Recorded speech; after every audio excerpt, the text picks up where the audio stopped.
Hello everyone. Today we're starting up the year 1955 with album number 1137 on our list. The artist is once again Sarah Vaughan, also known as the Divine One.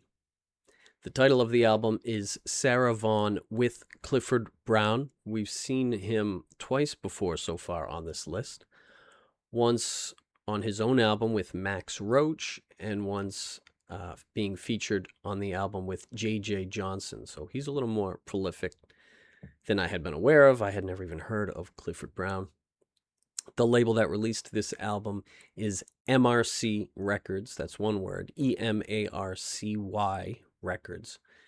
And that turns out to be an acronym MRC, the letters MRC, which stands for Mercury Record Company.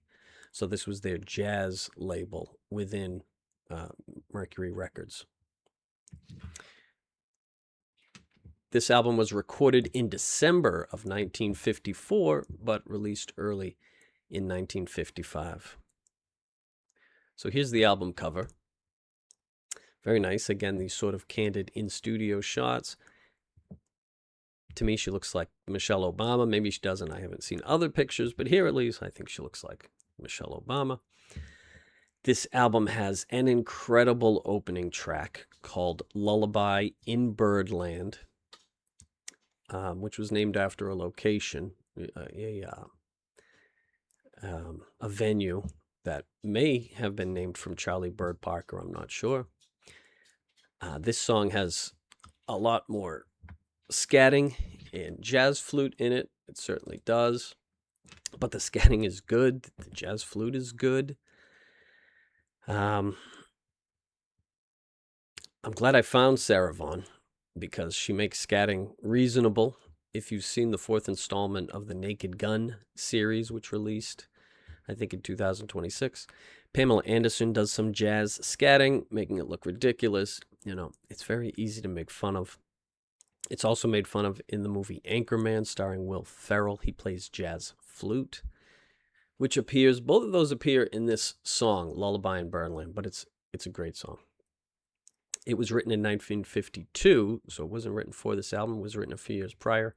Apparently became a jazz standard. And the last track on this album is an alternate take of the same song. So they know it's a good song. They included two different versions of it on this album.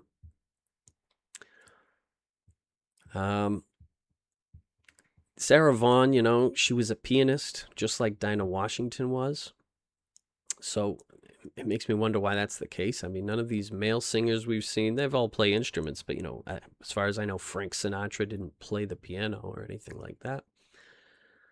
So it makes me wonder why the women musicians of this time played piano, at least, you know, the two that we've seen.